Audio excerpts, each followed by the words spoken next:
Lumière Kaboulo TV, Lumière Kaboulo TV, Lumière Kaboulo TV.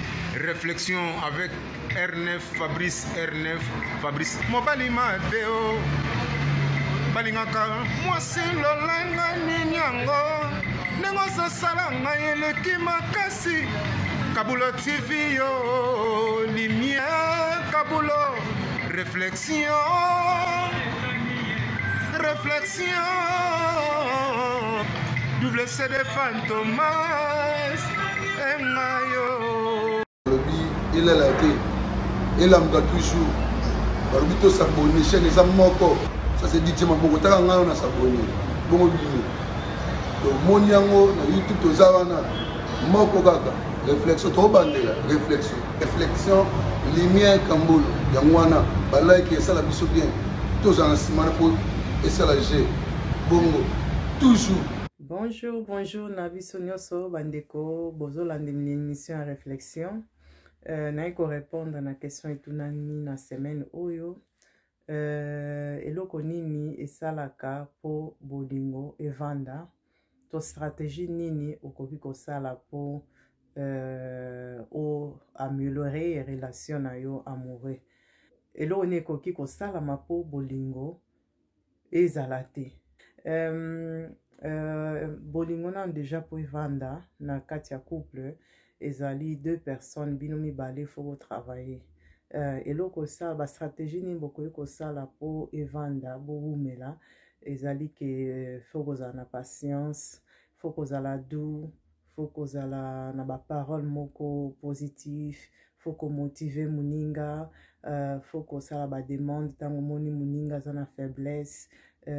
Faut qu'on soutenir partenaire nayo ça fait partie amour faut qu'on ala toujours dans le présent tamazo ko communiquer nayo faut ala en écoute donc faut ala attentif na comportement na ye na changement o ezo sala manakati na ye tant mon évolution tant mon base ya eloko moko na kati na ye au réagir au soutenir ye donc nyonso wana ça fait partie ya ba stratégie o kesa ke bolingo na bino vanda donc tant bozo yokana bien bozo sala ba sortie bozo se entraider na kati ya ndaku mobala uti musala aye asungi yo pena bana azwi mwana moko akei kosukola ye ou bien azwi mwana moko abandio ide na ba devoir donc azo contribuer pena aide tant que pour mingi ba maman basala ngo pona mamba bana surtout école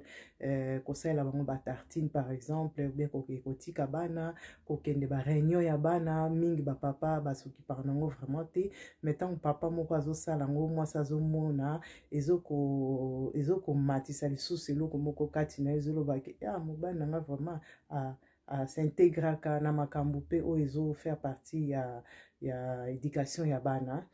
Ça fait partie aussi de l'éducation donc papa petango azo sunga na kati ya ndako azwi mwana azolesa ole azelaka mama lesa ou bien quoi azo aider onu pe na kolamba jour moko pe oyo ayepa lobi lelo nga na kolamba donc eza na makambo ebele oyo bino mibale bokosala po bose entraider na kati ya relation bozala na communication bien bosololaka ezala bien ezala mabe nyonso tango moni eloko pa moninga oyebisa moninga pe azala na écoute na likambo ozokoloba pe a raisonner pe tango amoni ke changement fait kota na eloko moko tango amoni ke il faut bozala vraiment ensemble quoi na eloko moko moni ke moninga azo se retirer moi moke donc bon faut en écoute donc nyonso wana ça fait partie ya ba stratégie pour bolingo na bino evanda libela na libela ti omoni pe bokoli bokomi bakoko donc ezali nyonso wana ke mobala azokoyoka mwasi pa azoyoka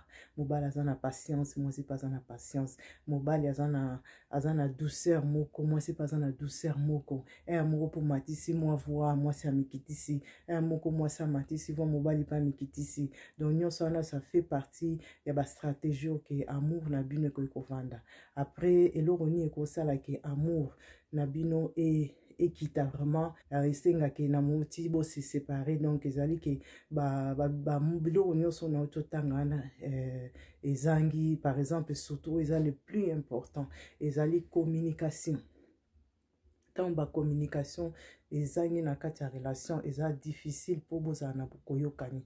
Tant moninga se plaindre na eloko moko yozoyoka moninga te ou bien ozoko s'inquiéter te ke moninga za na souci eloko moko po bo évoluer na kati ya couple na bino ozo s'inquiéter nango ko tozomona ngo rien omona ke yango esalaki mona na suka nango mwasi omona tellement lembi alobi bien mobile tellement lobi mingi omona na suka nango bayeko boya na pourquoi tant que mwasi déjà za kopesa ba signal to mobile za kopesa déjà ba signal que y a quelque chose qui ne va pas, faut to améliorer boye mais ya koyeba na trop tard ya koyeba na suka ke fallait na sala boy fallait na sala boy nazaki na koyeba te nazali na koyeba te yango ba papa ba mama tozala na écoute tant moninga zokoloba likambu tozala na écoute vraiment toyeba ko comprendre signal wana moninga zopesa ke y a quelque chose qui ne va pas pour bo améliorer relation na bino bo vanda pourtant boza bien bana pe baza bien.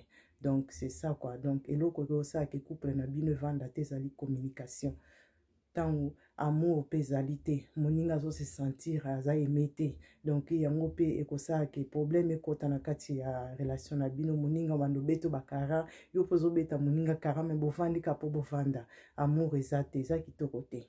Donc na kati ya couple faut amour ezala bo améliorer relation na bino bo changer makambu bo zala toujours caractère na donc na chaque fois bo sala toujours car les mêmes choses quoi. Donc bo changer capé eza makambe belé. Donc amour eza c'est le seule chose où ils ont retenir relation. Communication eza les seules choses où ils ont retenir relation. Donc eza likambo ya ko sentir amour kati na yo o sentir que moninga za na besoin loko boye yo posali pona moninga mususu pe mobala za na besoin loko boye yo posali donc bozo c'est entraider entre bino na bino ezara te moninga zo moko azo sala effort yo zo sala effort te bo suka na katikati ya nzela.